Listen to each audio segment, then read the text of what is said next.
All right, we're going to spend a few minutes now talking about backbone fast, and we're going to talk about it, discuss it, look at a couple of walkthroughs, and then we're going to be in the lab for about 20 seconds on this one. Sorry to disappoint with the labs, but the thing is, the commands for this are very, very simple. It's the easiest part of it. It's the theory we want to take a little deeper look at. And what our Cisco proprietary feature Backbone Fast does, it helps our network to recover from indirect link failures. And the key word there is indirect. Because if a switch detects such a failure, and all that is, it's a failure of a link not directly connected to the switch in question, that's when Backbone Fast goes into action. Now, how do we detect that in the first place? Well, an indirect link failure is detected when an inferior BPDU is received, and we're going to see exactly what I'm talking about in this particular walkthrough. Right now, switch 1, switch 2, switch 3, switch 1's the root, switch 2 is the secondary root. All links are working for now. STP is running as expected, and all links are running at the same speed. Now, switch 1 has been elected the root, the primary root, and it's going to let the world know about it by sending out a config BPDU out every 2 seconds. And in turn, switch 2 is going to relay the one it's getting from switch 1, send it down to 3, and everything is just fine until switch 2 loses its connection to switch 1. So now, switch 2 is going to think, hey, I'm the boss. I am in charge now. I'm the root. So at that point, for a while, switch 3 is going to get 2 separate BPDUs from 2 different claimants to the root bridge role. Now, switch 3 sees this, and 3 is not an idiot. It's going to say, hey, I'm getting these BPDUs, but the bid is much higher from this one guy than it is from the other. So the one from switch 2 is considered an inferior BPDU. And as a result, 3 is going to start ignoring it. And then once 3's max age timer on the port leading to 2 hits 0, that port starts to transition to the listening state, and it relays the information contained in the BPDU from switch 1, which is our superior BPDU. So that's how things work pre-Backbone Fast. Now, Backbone Fast speeds up that process. It doesn't eliminate the delay, but what happens is the max age stage is skipped. And that doesn't eliminate the delay, but it does cut the overall delay from 50 to 30 seconds. 30 seconds, of course, being the overall duration of the listening and learning states. Now, this is more than you'll probably ever need to know about the root link query. As soon as you hear about RLQ, you know we're talking about Backbone Fast, but I want to go through these messages with you. Excuse me.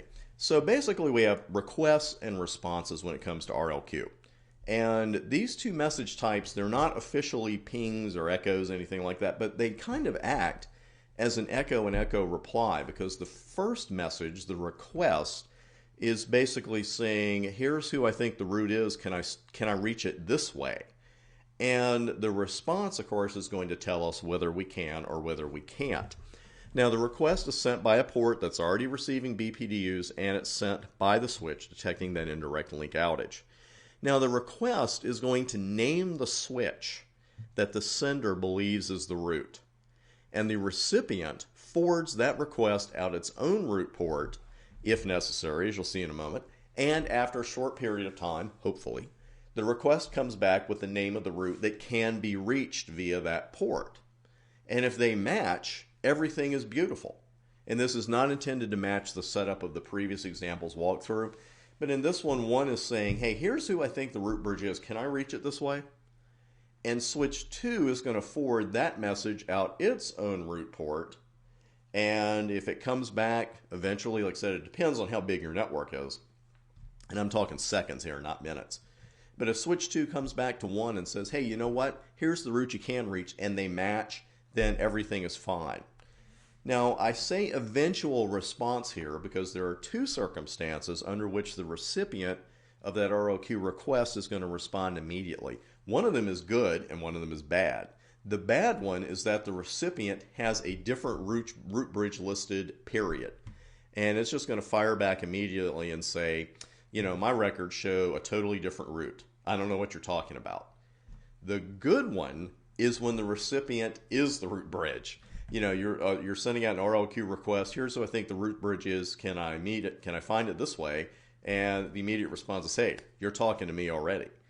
Now, since all of our switches in the network have to be able to send and receive and relay these requests.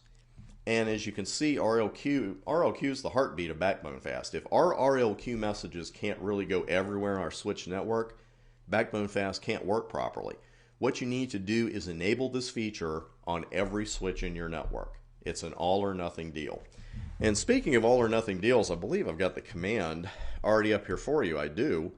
And the command is simply spanning Backbone Fast. And let me go up here just a moment, because you can see I looked at the options in this particular section, and there aren't any. It's spanning Backbone Fast, and that's it. So you just configure spanning Backbone Fast. Let me run, because I turned it off then with no spanning Backbone Fast. Let me turn it on again so we can get a better view of those numbers. Or not. Let's do a conf T instead. How about that? There, we've got it enabled. Then I'll do a show.